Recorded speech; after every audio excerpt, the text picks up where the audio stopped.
आपको एक ऐसी कहानी सुनाने जा रहा हूँ जो कहानी आपने सुनी तो होगी, लेकिन संभवतः आपने ये नहीं सोचा होगा कि इस कहानी को हम इस स्तर पर भी जोड़ सकते हैं।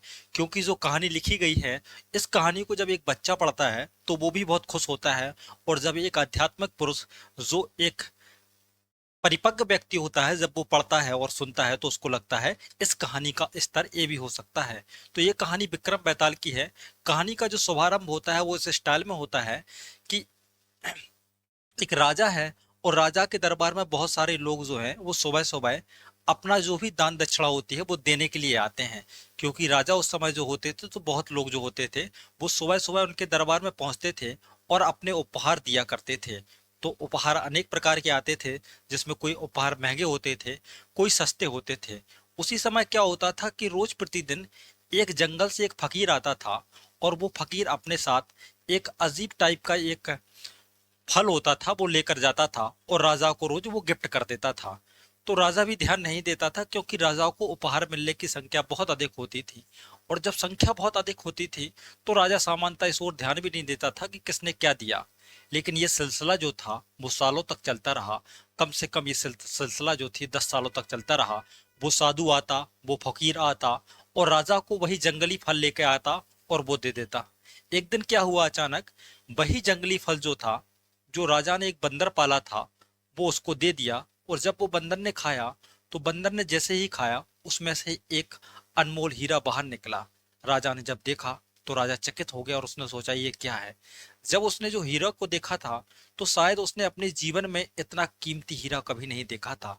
तब राजा की आंखें आश्चर्य से भर गई और राजा चकित हो गया कि इतना भी महंगा कोई हीरा हो सकता है। तब उसने अपने वजीर को बुलाया और वजीर से कहा कि अभी तक जो 10 साल से ये फकीर जो है वो फल लेके आ रहा था, वो फल कहाँ है। तो वजीर जो क्या करता था कि राजा उस फल को देता था। अब फल जो थे वो जंगली थे, लेकिन वजीर जानता था कि राज सल्तनत का काम है, कभी राजा को ऐसा ना लगे कि वो फल मांग ले। इसलिए उसके वजीर ने उन फलों को एक तलघरे में डाल दिया था। तो तलघरा खोला गया। उस तलघर में जब देखा गया तो सारे फल जो थे वो सड़ चुके थे। बदबू फैली हुई थी, बदबू बहुत ज्यादा आ रही थी। जब बदबू आ रही थी, लेकिन उनके बीच में वो जो हीरे, जो देश कीमती हीरे थे, वो अपनी जगमगाहट से पूरे तलघर को रोशन कर रहे थे। राजा देखकर आश्चर्यचकित हो गया और राजा ने देखा कि इतने महंगे हीरे कहाँ से आए। अब राजा जो था वो दुनिया का सबसे अमीर राजा हो चुका था, क्योंकि उसके पास इतने महंगे महंगे हीरे थे जो शायद संसार में उस समय किसी शासक के पास नहीं रहे होंगे। अगले दिन जैसे ही फकीर उसके दरबार में पहुंचा, राजा ने उसको रोका और बोला, हे फकीर, तुम ऐसा क्या चाहते हो मुझसे जो इतने महंगे महंगे रोज मुझे फल देते रहे, लेकिन मैं इन फलों को पहचान नहीं पाया। तभी वो फकीर कहता है कि हे राजन, ये जो राजा है ये राजा विक्रमादित्य हैं, जिन्हें भारतीय इतिहास में वीर विक्रमादित्य कहा जाता है। तो उस फकीर ने कहा कि हे राजन, तुम बहुत पराक्रमी व्यक्ति हो, लेकिन पराक्रम के साथ साथ योग्य होना और अवसर को पहचान जाना और समय को पहचान लेना सबसे बड़ी उपलब्धि होती है। अभी तक तुमने जो गलतियां की हैं, उन गलतियों में ये किया है कि तुमने वर्तमान को कभी समझा नहीं। सामान्यतः जीवन में भी ऐसा होता है कि आपके पास बहुत सारी उपलब्धियों के अवसर आते हैं। शांति का अवसर आता है, आपके अमीर बनने का अवसर आता है, ऐसे ऐसे अवसर आते हैं, लेकिन सामान्यतः उन अवसरों को लोग भुला देते हैं। और सामान्यतः जीवन में करते क्या है कि हर व्यक्ति जो होता है वो वर्तमान में नहीं जीना चाहता है। वो या तो भविष्य में जीना चाहता है या वो कल में जीना चाहता है। लेकिन आप समझेंगे लेकिन आप लेकिन आप समझेंगे कि आज जो स्थिति है वो वर्तमान की है। अब आप ये मत सोचिए कि आपने कौन सी गलती की थी। अगर आप गलती नहीं करते तो क्या लाभ होते। लेकिन सामान्यतः हुआ क्या कि उस राजा ने पूछा, आप मुझसे चाहते क्या हो। तो वो जो फकीर था, फकीर कहता है, फकीर एक दर्शन देता है। उस दर्शन को समझना बहुत जरूरी है, क्योंकि दर्शन के माध्यम से आप वर्तमान समय को समझ पाएंगे कि वर्तमान की स्थिति क्या हो सकती है। वो कहता है कि हे राजन, जो स्थिति जीवन में होती है उसमें सामान्यतः व्यक्ति भविष्य की संभावनाएं तलाश करता रहता है। और कोई भी व्यक्ति जो है वो ना तो कल में मर सकता है, ना परसों में मर सकता है। जब भी आपकी मृत्यु होगी, हमारी मृत्यु होगी, या किसी की भी मृत्यु होगी, वो मृत्यु हमेशा वर्तमान में होगी। लेकिन सामान्यतः जीवन में होता क्या है, हम भविष्य की संभावनाएं तलाशते रहते हैं कि भविष्य में हम ये कर देंगे, वो कर देंगे।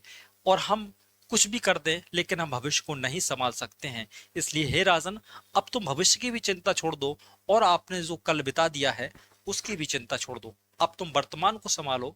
और मेरे जिंदगी का उद्देश्य ये है, वो फकीर बताता है राजा को, कि मैं एक ऐसे व्यक्ति को चाहता हूँ जो अपने आप में पराक्रमी पराक्रमी भी हो, साहसी भी हो, वीर योद्धा भी हो, और साथ साथ में वो वर्तमान समय को पहचानने वाला भी हो। इसलिए आप देखेंगे कि भारतीय इतिहास में आज तक भारतीय इतिहास में दो लोगों को ही वीर कहा गया, एक महावीर स्वामी को और दूसरा वीर विक्रमादित्य को। भारत के इतिहास ने दो ही लोगों को वीर की उपाधि से नवाजा है। अब जब ये क्या बोलते हैं स्टोरी आगे बढ़ती है तो उसमें क्या होता है, अब वो फकीर से पूछता है, हे फकीर अब तुम मुझसे क्या चाहते हो? तब वो विक्रमादित्य से कहता है कि आप एक काम करिए, कल अमावस की रात है, अमावस की काली रात है, मैं आपका इंतजार करूंगा। आप बगल में, उसी शहर के बगल में एक शमशान था, उस शमशान में आइए और मुझसे मिलिए। उस मिलने के बाद मैं आपको बताऊंगा कि जीवन में आपको क्या महान काम करने हैं। अब फकीर चला जाता है। फकीर के जाने के बाद राजा सोचता है कि अब मैं उस रात में जाऊं कि ना जाऊं, लेकिन बात पराक्रम की थी, बात वीर योद्धा की थी, और राजा ने अपना वचन भी दे दिया था, तो वचन से राजा एक्चुअली में पीछे नहीं हो सकता था। अगली रात हुई और रात जो थी अमावस की रात थी, काली रात थी।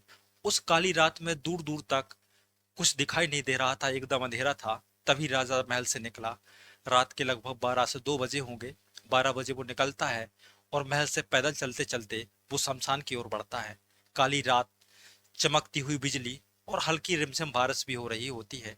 तभी वो राजा जो है वो कब्रिस्तान की ओर या शमशान की ओर बढ़ता है। और शमशान में जब वो पहुंचता है तो देखता है कि एक खतरनाक रात है। राजा डर भी रहा होता है। तब वो देखता है कि वही फकीर जो है वो शमशान में बैठा हुआ है। और शमशान में जब वो बैठा है तो उसने आसपास बहुत सारी जो मरे हुए लोगों के जो सिर होते हैं, खोपड़ी होती है, उनको रखा है। और बगल में एक लाश भी रखा ही है, जो लाश मरी हुई है। अब वो क्या करता है कि सामने उसने आग जला रखी है, और उसको किसी भी अंग की जरूरत पड़ती है, तो वो क्या करता है, उसी लाश से उस अंग काटता है और आग में डाल देता है। जो दृश्य था बड़ा खतरनाक था। राजा डरा हुआ था क्योंकि काली रात थी। सामान्यतः शमशान जो शब्द होता है वो अपने आप में ही एक खतरनाक शब्द होता है। अगर आपको सुनकर खतरनाक लग रहा है तो कभी आप देख सकते हैं, कभी आप रात में जाइए तो आप देख सकते हैं कि शमशान की जो स्थिति होती है वो कितनी खतरनाक होती है। शमशान की स्थिति देखकर राजा डरा। तब भी वो फकीर के पास पहुंचा और उसने कहा कि हे फकीर, मैं आ गया हूँ। तो फकीर देखकर खुश हुआ और उसने कहा कि राजा, मुझे ऐसा भरोसा था और ऐसा पता था कि तुम पराक्रमी हो, तुम जरूर आओगे। तब वो राजा को आदेश देता है कि राजा, आप जाइए, यहीं से बगल में थोड़ी दूर, लगभग 1 से 2 मील दूर एक पीपल का वृक्ष है, एक बरगद का वृक्ष है। उस बरगद के वृक्ष पर एक लाश लटकी होगी। उस लाश को लेकर तुम मेरे पास आओ, फिर तुम्हें मैं बताऊंगा कि तुम्हें दुनिया में कौन सा महान काम करना है।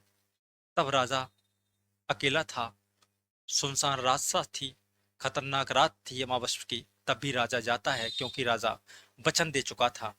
राजा जब गया तो राजा देखता है कि उस बरगद के पेड़ पर एक लाश नहीं बल्कि 50 लाशें लटकी हुई थी। राजा डर गया। और जो डरना होता है वो स्वाभाविक प्रक्रिया होती है, क्योंकि चाहे बहादुर व्यक्ति हो, चाहे एक बुजदिल व्यक्ति हो, डरते दोनों ही हैं। यहाँ डर का मानक ये नहीं है कि कौन बहादुर है कौन बहादुर नहीं है, लेकिन डरता वो व्यक्ति है। जो बहादुर होता है वो डरता तो है लेकिन वो डर को बगल में रखकर आगे बढ़ जाता है। यही उसके पराक्रम की सबसे बड़ी वजह होती है। वही जो डरपोक व्यक्ति होता है वो अपना रण स्तर छोड़ देता है। अब आगे क्या होता है कि राजा को, जब राजा जा रहा था तो उस फकीर ने ये कहा था कि राजन, आप जा तो जरूर रहे हैं लेकिन लाश को जो लाना है वो बड़ा खतरनाक है। हो सकता है ये आपकी इसमें मृत्यु भी हो सकती है। इसलिए आप जब भी लाश को लाइए तो बड़ा सोच समझ कर लाइए, बड़ी योग्यता से लाइए, वरना आपकी मृत्यु भी हो सकती है। राजा ने कहा था ठीक है। राजा बड़े मुश्किल से डरता हुआ पेड़ पर चढ़ता है। पेड़ पर चढ़ने के बाद राजा क्या करता है, अपनी कटार निकालता है और उसकी रस्सी में जो लाश लटकी थी उस रस्सी को काटता है। लाश धड़ाम से नीचे गिरती है और नीचे गिरते ही वो लाश जो थी वो जोर जोर से हंसने लगती है। आप सोचिए, जो राजा विक्रमादित्य है वो और ज्यादा डर जाते हैं। डरने के बाद उनके चेहरे से पसीना आने लगता है और राजा बड़े मुश्किल के साथ पेड़ के नीचे उतरते हैं और पूछते हैं कि तुम हंस क्यों रहे हो। और जैसे ही वो पूछते हैं कि हंस क्यों रहे हो, तब लाश जो थी वो तुरंत उड़ती है और जाकर फिर पेड़ पर लटक जाती है और कहती है कि राजन, अगर तुम जब भी मुझसे बोलोगे, अगर तुमने मुझसे बात की, तो मैं फिर वापस पेड़ पर लटक जाऊंगा। अब राजा और डर गया। जब राजा डर गया तो राजा ने दोबारा क्या किया, दोबारा राजा फिर पेड़ पर चढ़ा और पेड़ पर चढ़ने के बाद बड़े मुश्किल के साथ राजा ने उस पेड़ को, उस पेड़ पर चढ़कर उस रस्सी को काटा। लाश फिर गिरी, लाश फिर हंसने लगी। जब हंसने लगी तो राजा फिर डर गया था। लेकिन राजा डर गया था, लेकिन राजा पराक्रमी था, योद्धा था।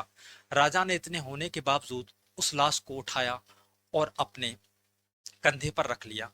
और जैसे ही कंधे पर राजा ने रखा तो लाश बोलने लगी कि राजन, यहाँ से रास्ता बहुत लंबा है, सुनसान रास्ता है, आप रास्ता जानते भी नहीं, रास्ता भूल भी सकते हो। तो ऐसा करते हैं कि हम लोग कुछ बात करते हैं, लेकिन बात की शर्त यही है कि अगर तुम मुझसे बोलोगे तो मैं जाकर फिर पेड़ पेड़ पर लटक जाऊंगी या लटक जाऊंगा, और तुम्हारी जो काम है वो फिर व्यर्थ चला जाएगा। राजा कुछ नहीं बोला। अब वो कहता है, जो जो डेड बॉडी थी, जो लाश थी जो राजा ने कंधे पर रखी थी, वो कहता है कि चलिए मैं तुम्हें एक कहानी सुनाता हूँ, क्योंकि रास्ता लंबा है, तुम भी बोर हो जाओगे, मैं भी बोर हो जाऊंगा, तो चलो मैं एक तुम्हें एक कहानी सुनाता हूँ। लेकिन कहानी की जो शर्त है, अगर तुम्हें उत्तर आए तो जरूर बताना पड़ेगा। अगर उत्तर तुमको आए तो बताना पड़ेगा, नहीं आए तो मत बताइए। लेकिन अगर उत्तर आया और तुमने बताया तो फिर मैं जाकर पेड़ पर लटक जाऊंगा। और लेकिन अगर प्रश्न का उत्तर आपको आया और तुमने नहीं बताया तो तुम्हारी मृत्यु ऑन द स्पॉट हो जाएगी, उसी क्षण तुम्हारी मृत्यु हो जाएगी। राजा बड़े असमंजस में था। जब राजा असमंजस में था, अब क्या होता है, वही जो बैताल है, वही जो डेड बॉडी है, वही व्यक्ति जो उस पर कंधे पर रखा हुआ है उस लाश को, वो कहानी को सुनाना स्टार्ट करता है। और वो कहानी सुनाता है कि एक जंगल में एक आश्रम था, और उस आश्रम में एक अध्यापक होते थे, एक मास्टर होते थे। उनके पास 3 शिष्य थे, और तीनों शिष्य जो थे वो बहुत योग्य थे। योग्यता उनकी इतनी ज्यादा थी कि उनकी प्रसिद्धि आसपास के कई शहरों में थी। और उस अध्यापक को या आचार्य को एक लड़की थी जो बहुत सुंदर थी, सुंदर थी, योग्य थी, और उसमें वो सभी गुण थे जो एक लड़की में होने चाहिए। लड़की भी बहुत सुंदर थी। अब जो आचार्य था, जो अध्यापक था, उसको इस बात को चुनने में बड़ा मुश्किल हो रहा था कि आखिर वो किसको अपनी लड़की का वर चुने, अर्थात अपना दामाद चुने। और लड़की को भी ये असमंजस था कि तीनों लड़के जो हैं वो योग्य हैं, पराक्रमी हैं। अगर मैं किसी एक को चुन लूंगी तो दो को छोड़ना पड़ेगा, शादी तो मैं तीन से कर नहीं सकती हूँ। तो लड़की भी बहुत असमंजस में थी कि मैं आखिर चुनूं तो किसको चुनूं। लड़की का असमंजस बढ़ता रहा। ये समय धीरे धीरे बीतता गया। लेकिन एक दिन क्या हुआ कि लड़की जब ये बात नहीं चुन पाई कि मैं किसके साथ शादी करूं, अंततः एक दिन लड़की ने अपनी आत्महत्या कर ली। और जैसे ही आत्महत्या कर ली, अब तीनों ने, जो तीन लड़के थे, वो उस लड़की से बहुत प्यार करते थे। अब प्रश्न था कि अब उन लड़कों का क्या होगा। तो उस लड़की की जो शरीर था, उसको जब शमशान पर जलाया गया, तो उन तीन लड़कों में से क्या हुआ, एक लड़का जो था, उसमें से जो एक लड़का था उसने वहीं धूनी रमा ली, और उसने वैराग्य धारण कर लिया कि अब तो जिंदगी में जब प्रेम ही नहीं रहा तो मेरे रहने का क्या मतलब है। तो उसमें से एक जो लड़का था वो वहीं शमशान पर धूनी रमाकर रहने लगा। और उसमें से जो दूसरा था, उस दूसरे ने क्या किया, दूसरा यात्रा पर चला गया।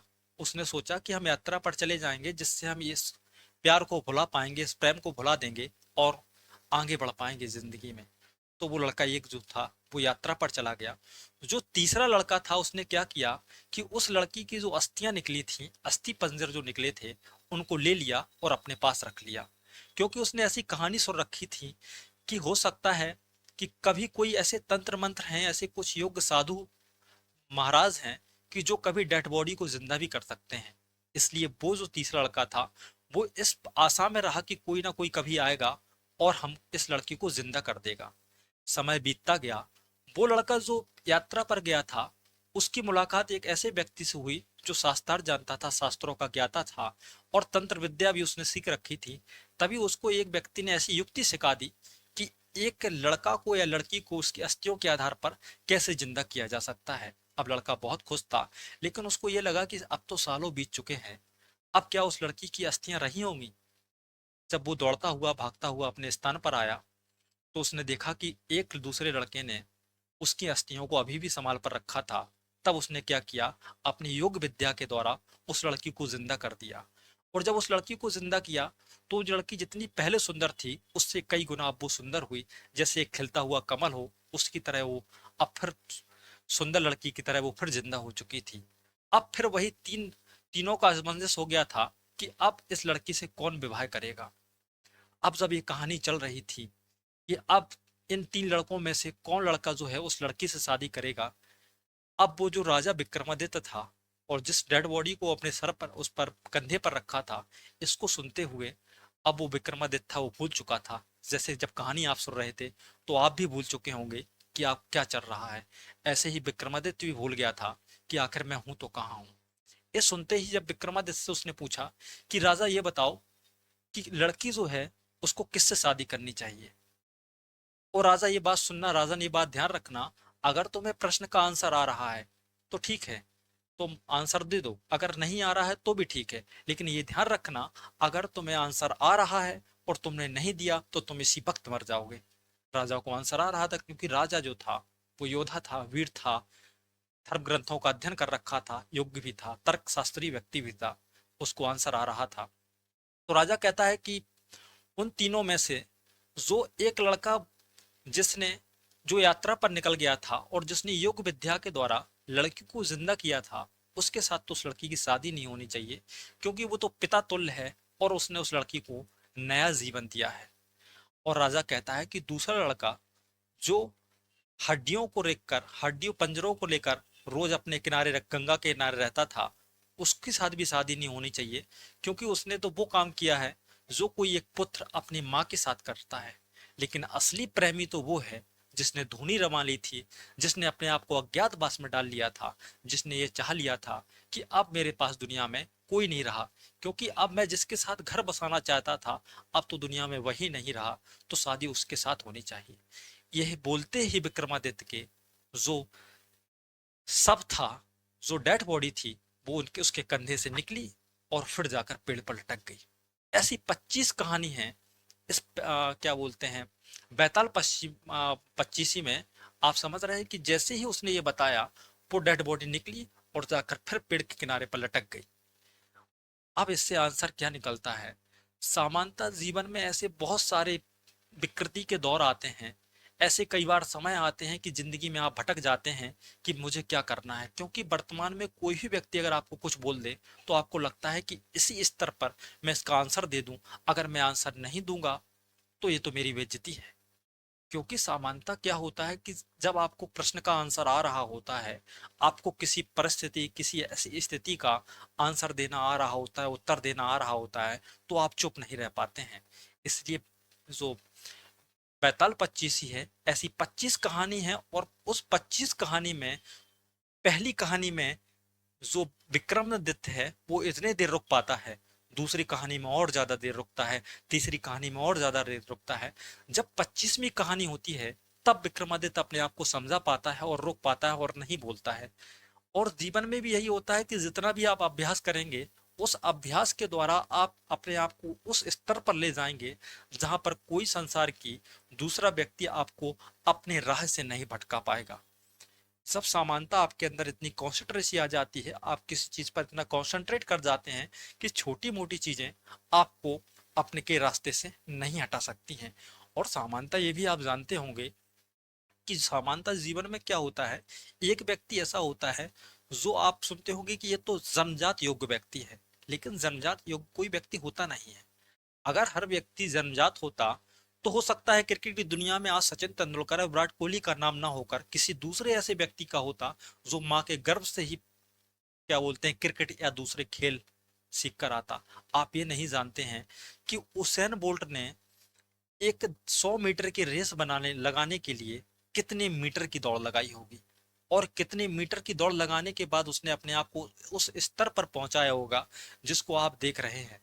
आप किसी व्यक्ति को कभी किसी सभा में बोलते हुए, किसी स्टूडियो रूम में बोलते हुए देखते हैं, लेकिन आपको यह भी पता होना चाहिए कि उस व्यक्ति ने उस सभा में आने के लिए, उस स्टूडियो में आने के पहले कितनी देर तैयारी की होती है।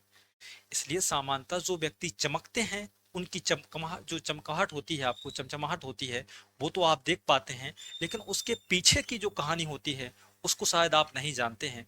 दुनिया का हर एक व्यक्ति हो जिसने समाज में संघर्ष किया है और संघर्ष कर कर वो उस स्तर पर पहुंचा है, उसके पीछे कहीं ना कहीं उसकी बहुत सारी कहानियां रही हैं। और कई बार तो ऐसा भी हुआ है, उनकी जिंदगी में ऐसा दौर आया है, आप बहुत सारे एग्जाम्पल ले सकते हैं। एक क्लास 12th में एक लेसन है, इंग्लिश लिटरेचर में है, माई स्ट्रगल फॉर एन एजुकेशन, कि शिक्षा के लिए मेरा संघर्ष में क्या होता है। कि एक व्यक्ति है, उसका नाम नहीं मुझे याद आ रहा है, एक बच्चा है, वो उस समय ब्लैक पीपल है, काले लोग हैं, और काले लोगों में उस समय क्या होता था, शिक्षा नहीं दी जाती थी। लेकिन उसको ये पता लगा कि कहीं शायद उस शहर का नाम वर्जीनिया है, उस वर्जीनिया शहर में एक बहुत बड़ा स्कूल खोला गया था जो काले लोगों के लिए था।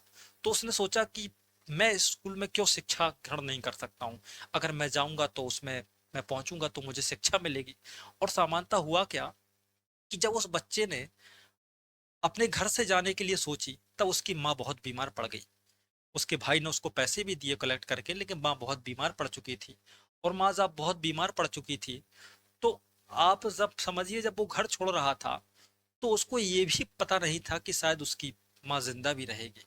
खैर, माँ को छोड़ना बहुत मुश्किल होता है, हर व्यक्ति चाहता है कि वो अपने माँ के साथ रहे, लेकिन संघर्ष का एक दौर अलग होता है। उसने माँ को छोड़ा और वो गया, जाते समय उसके साथ माँ की मृत्यु भी हो जाती है। लेकिन जब वो व्यक्ति पहुंचता है, पहुंचने के बाद उसके रास्ते में पैसे खत्म हो जाते हैं, और जब पैसे खत्म हो जाते हैं तो उसके लिए वो एक शिप पर, एक जहाज पर कई दिनों तक नौकरी करता है।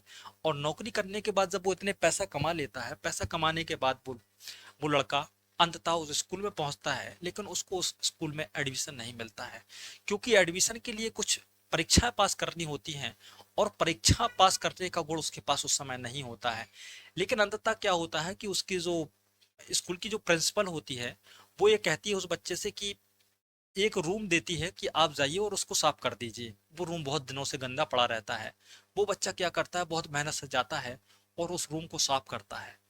और रूम को इतना साफ करता है कि जब वो मैडम जाती है, तो वो मैडम अपना रूमाल निकालती है और वो उस रूम के सबसे कॉर्नर वाले हिस्से में उसको लगाती है। लेकिन तब भी देखती है कि उसमें डस्ट नहीं है। वो जब डस्ट नहीं दिखती है, तो उस एडमिशन उस बच्चे को दिया जाता है। और वो बच्चा जो है, बाद में एक बड़ा राजनेता बनते हैं, मुझे इतना कंफर्म याद नहीं है, राजनेता बनने के बाद वो बहुत बड़े सोशल रिफॉर्मर होते हैं। तो सामान्यतः हर व्यक्ति का अपना रण क्षेत्र होता है, हर व्यक्ति की अपनी एक चाहत होती है, ख्वाब होता है, लेकिन सबका पूरा हो जाए ऐसा तो संभव नहीं है। क्योंकि इस दुनिया में जितने व्यक्ति हैं उनका अपना अपना सपना है, किसका सपना सच होगा, किसका सपना सच नहीं हो पाएगा, ये तो नहीं किसी को पता होता है। लेकिन अपने सपने के लिए प्रयास करना एक अलग ही मजा है ना। कहते कि मंजिल मिलेगी ना मिलेगी, लेकिन मिलने का मजा तो आएगा। लेकिन जो आप मंजिल को प्राप्त करना चाहते हैं, उस मंजिल का अपना एक आनंद होता है। क्योंकि जब आप किसी स्तर पर पहुंच जाते हैं, किसी नौकरी में पहुंच जाते हैं या कहीं पहुंच जाते हैं, तो आपके जिंदगी में जो सबसे अच्छा दौर होता है वो होता है वो एक्सपीरियंस का, जो आपने कई रातें काली की होंगी, उन रातों में आपने पढ़ा होगा, तो वो संघर्ष का दौर जो होता है वो आपको पूरी जिंदगी याद रहता है। क्योंकि संघर्ष का जो दौर है ना, वो दौर उस मंजिल की प्राप्ति से कहीं ज्यादा महत्वपूर्ण है, ज्यादा यादमय है। जो आप उस संघर्ष में करते हैं, आप जो एक रूम में महीनों मेहनत करते हैं, सालों मेहनत करते हैं, आपको ये भी पता होता है कि किसी दोस्त का सिलेक्शन हुआ, किसी दोस्त का सिलेक्शन नहीं हुआ। तो सामान्यतः असफलता और सफलता तो एक अलग ही कहानी है। एक बहुत बड़े विद्वान हैं, शायद मैं उसका नाम याद नहीं कर पा रहा हूँ, वो कहते हैं कि तुम कैसे हरा पाओगे उस इंसान को जिसने जीतने की विफलता को या व्यर्थता को ही त्याग दिया है। तो जीवन में ये समानता होता है कि आपको उपलब्धि मिले ना मिले, लेकिन जीवन जो है वर्तमान का, वो अच्छे से चलना चाहिए। इसलिए इस वीडियो में और इस कथा से आप ये समझ सकते हैं कि जीवन में एक कॉन्सेंट्रेसी अपने लक्ष्य के लिए बहुत जरूरी है। जब भी आप लक्ष्य से भटकेंगे तो आपको ऐसी कहानियां मोटिवेट करेंगी, क्योंकि जब भी आप लक्ष्य से भटकेंगे तो वो जो है डेड बॉडी थी, वो जाकर फिर पेट पर लटक जाएगी, आप फिर वही अवस्था में आ जाएंगे जिस अवस्था में समानता आप थे। तो इस वीडियो में इतना ही। Thank you. अगर आपको अच्छा वीडियो लगा हो तो आप लाइक करें, सब्सक्राइब करें। Thank you.